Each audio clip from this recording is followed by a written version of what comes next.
Hey everybody, what's up? August 24th is a special holiday for knife enthusiasts. This is National Knife Day. I don't know if that is just in the United States, but I'm Canadian and I like knives too, so it's a Canadian holiday just as well.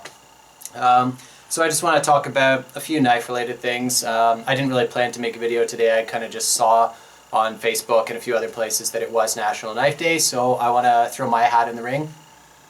So first question, what was I carrying today? The Bird Cara 2 FRN. I just felt like kind of changing it up. I've been sort of in a groove lately carrying the Recon one. But you know, I think it's good just to throw other things into the rotation from time to time. And this is a great knife. I've got a review out on it. And it's really a pleasure to carry. It's something I noticed today was it's so thin really. You know, it's just, it rides so easy in the pocket. It's nice and light. It's basically a poor man's Endura. So if you can't afford one of those, pick one of these up and you're going to get pretty much the same performance. But anyways, I actually wanted to go to the knife store today and I decided not to go because it wasn't really on the way to where I was going. I kind of wish I had gone now because it is National Knife Day, and wouldn't that be a great time to purchase a new knife? So in lieu of actually being able to do that, I've got a few things written down, just knives that I'm looking at right now. So I'm just going to mention those and throw them out there, and I'd love to hear back from people what they think about these knives.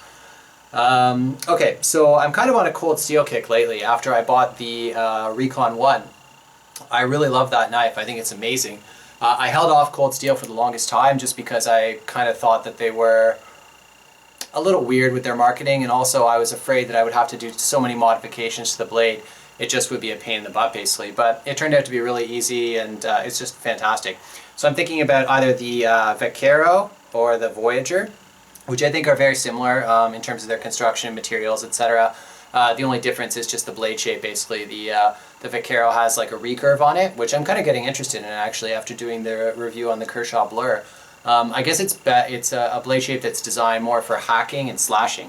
It's almost like a combat knife in a way. And it's sort of shaped like an S. It's really interesting. So those are two options. I think those will sort of be in the $50 range more or less. I would get the large versions as well. I do like longer blades. That's sort of my carry philosophy. I also have my eye on the American Lawman. I would eventually like to complete that whole series. Recon 1, American Lawman, and AK-47. The AK is sort of like the most kind of weird looking one that I can't really see myself warming up to very easily. So I think the next place to go after the Recon is the American Lawman. I've also been thinking about Benchmade for a very long time. I actually made a video that's really bad quality by the way, but about just Benchmade, sort of like moaning about how expensive they are. The Griptilian I think is like a really nice knife, and that's sort of a natural place to start with Benchmade. But what I can't get over, when I get it in hand, it's nice, like the blade material is, that 154 cm is really nice. They've got S30V ones as well. But the handle just feels really cheap, and it's a thick knife too. It's not going to be slim like the Bird here. So I don't know, and I mean it's just the price that's turning me off. It's like it's going to be $100 for that thing, and it's basically a Delica or an Endura. It's really not that different. Okay, so speaking of Delicas and Endura, Spyderco. Spyderco Manix Blue Translucent. I've had my eye on that for a while now, and I really wish that I bought that instead of the regular Manix S30V, which I don't really carry that much because it's heavy. 5 ounces is not that heavy, but it feels beefy when you're holding it. So I would actually be open to trading that for a Blue Manix. If anybody out there wants to trade, let me know.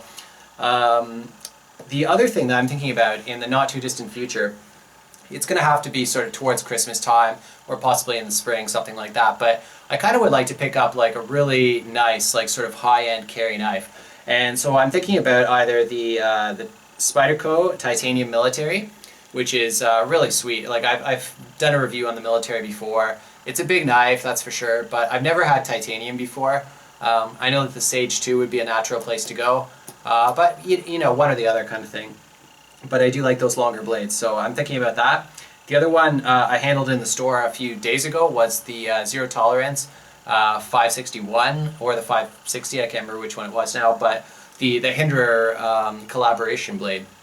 That's really cool. You know, it's the 3D machined, you know, G10 on one side and titanium on the other. It's a titanium frame lock, which is pretty sweet. And I've always just wanted to own a zero tolerance. I've never made the leap. They are heavy in general. I think that one's like around 5.5 ounces or something, so it's really not that bad. But yeah, that's sort of going to be later on. But anyways, that's my like sort of temporary wish list. Those are blades I'm thinking about these days. So yeah, I just wanted to throw out a video there. Celebrate the National Knife Day. If you happen to be close to a knife store today, don't make the mistake I did. Go out and buy something, and you'll have that special memory attached to it. Thanks for watching.